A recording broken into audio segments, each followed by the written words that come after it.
Hey y'all, and welcome to Politibrawl. My name is Brian, and GOP rising star Tricia McLaughlin absolutely destroys this ABC reporter so bad that he is rethinking his entire career. Let's dive in. The Supreme Court has upheld that the administration should, quote, facilitate and effectuate Abrego Garcia's return. And the president on Friday said this. I want to put it up on your screen. If the Supreme Court said bring somebody back, I would do it. And he goes on to say, I have great respect for the Supreme Court. So why hasn't the government done what the Supreme Court has asked them to do? Well, I'm going to defer to the Department of Justice on this matter, but I think what really matters to Americans is that this MS-13 gang member, who unfortunately, Jay, you and a lot of your colleagues have called a Maryland man, when in reality I'm going to he's stop an you there. MS-13 What is your evidence, member. Tricia? Wait, I got to stop you there. What's your evidence that he's in MS-13? Well, there's actually been two separate immigration judges, Jay, who have confirmed and ruled that he is a member of MS-13. Well, that, as well as we have intelligence, it was brought up in deportation they sure proceedings. Did, Jay. But what's the evidence that was brought up in those deportation proceedings that he's in MS-13? And they dismissed his appeal, Jay. I can do this all day, Jay. He is a member of MS-13. I don't think you'd want to be his neighbor, Jay. I sure wouldn't. And I don't think many Americans watching would want to be this individual's neighbor. He's been involved in human trafficking. He's been involved in labor trafficking, and he should not be in this country. So whether he's in an El Salvadorian jail or a U.S. detention facility, I am so very glad, as are millions of Americans, that he is off of U.S. streets. Because remember, Jay, who is MS-13? They maim, they rape. They kill Americans for sport, and the American people are done with it. They said so on November 5th, 2024. We should point out that in those immigration proceedings, there's not evidence that he was, as you said, involved in trafficking and things of that nature. But I want to ask you, Tricia, because... And as I said, there's intelligence, Jay. Putting aside the MS-13 our national security documents every time a terrorist denies that they are a terrorist. That would be insane. Tricia, but the Supreme Court has said that his return is to be facilitated. Why hasn't the government then complied with that directive?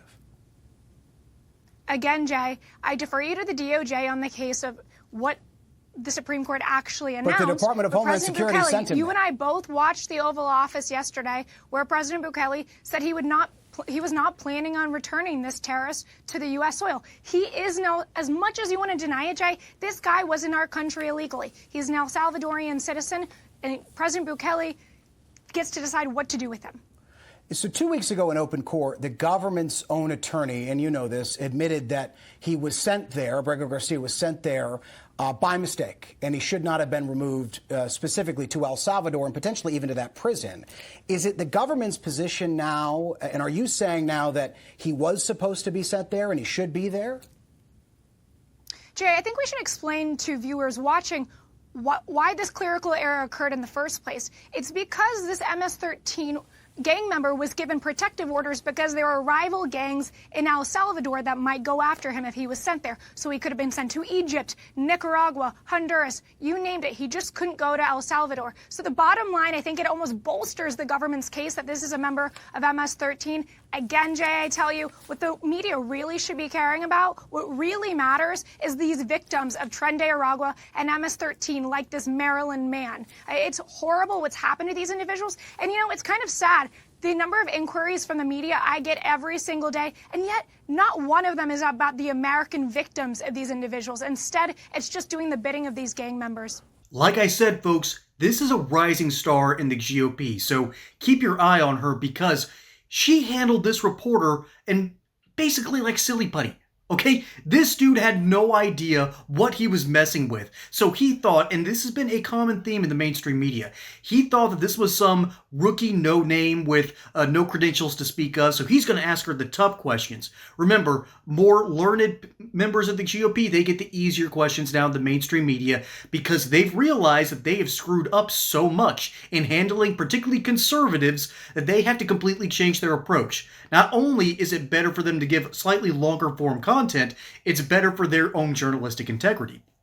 So they try to pick on these newer kids on the block. Well, guess what? Tricia is a rising star, and she comes out of Vivek's group of people. So he has his own pipeline of people who understand how to deal with the media. So Vivek, you might want to start your own school, buddy. You might be turning out an entire generation of people who just manhandle the media. And I wish that was all I could talk about here, but unfortunately, once again, what happens time and time again when we are dealing with almost any of the mainstream, or in this case, I hate using this, but lamestream outlets, Abreu Garcia was mistakenly deported. No. It's not that he was mistakenly deported, it's where he ended up. The question that the Supreme Court is asking, should he be going to that El Salvadorian Supermax prison? The answer is maybe not. But what the Supreme Court is also saying that the mainstream media refuses to cover is the fact that the district court judge who halted the order was going over their bounds, because the Trump administration does have the ability to handle foreign policy and, not to mention, carry out laws on the books, like, for instance, the Alien Enemies Act. That's just one to name a few. So, the reason why Mr. Garcia is called a Maryland man is that way the mainstream media can paint him as that, and then in one of their little lines about paragraph 2021 in the article, they can say that he illegally entered the country in 2011 under the Barack Obama administration. And during that time, he had managed to put aside some of his more terrible ways because he had MS-13 ties. Because, and this is according to Bukele himself, the information that he was given is that this man left El Salvador because a rival gang to MS-13 was extorting him for money and his family. Now, there's a good chance that that also means that he used MS-13 itself to either get inside the country, get inside the United States, or he was a member for a brief time. And so, a good question to ask yourself is, well, is this man reformed? And if that's the case, should he just go back to El Salvador? I think the answer is yes. When you've entered a country illegally and not been able to claim any asylum ever since then, even though you made a new life for yourself, buddy, I'm sorry. We do not have the ability to take on this kind of nonsense right now. It is either you do something to become naturalized, which there's no clear path forward because, again, you entered illegally. This is the fundamental problem here.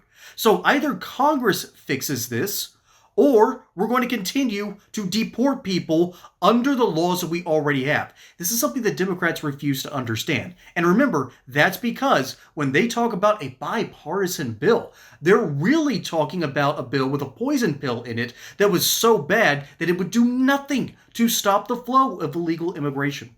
So that bipartisan legislation that they were talking about a year and a half ago, yeah, that isn't going to fly. Mainly because, the mainstream media wants to lie about it, liberals want to feel good about themselves, and squishy Republicans don't want to tackle this issue the hard way. Well, the reality is the American people have spoken time and time again, particularly in this election, and they've said that we're done with this nonsense. Illegal immigration and the economy are our number one and number two priorities right now. And guess what? Trump has the energy to do both.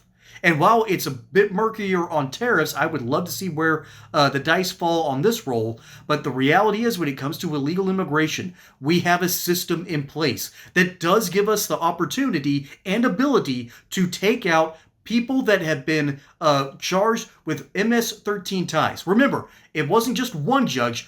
2 separate judges came to that conclusion. And the Trump administration carried out exactly what these judges had to say. And so, this man has been sent over to El Salvador. The Supreme Court has said, hey, you don't need to bring him back, but you probably should. It's ultimately up to Bukele. And Bukele has said with a resounding, no more terrorists on the street. So if this guy has had an MS-13 pass, I'm sorry, bud. I actually am. That stinks. That if you were trying to turn your life around and this is the hand life deals with you, well, maybe El Salvador is the right place for you then. No longer as an inmate, however, but as a free citizen enjoying the country that was cleaned up by a president who had the will of the people to say enough is enough, we're cleaning up our crime problem. That's what I hope ends up happening here, by the way. But we're going to need more than just Trump. We're going to need Congress reforming a few things. So let me know what you think Congress should do about this issue down in the comments below. My name is Brian. Hope you enjoyed this segment here on Politibrawl. Don't forget to like and subscribe. Catch you on the next one. Until then, y'all have a good one.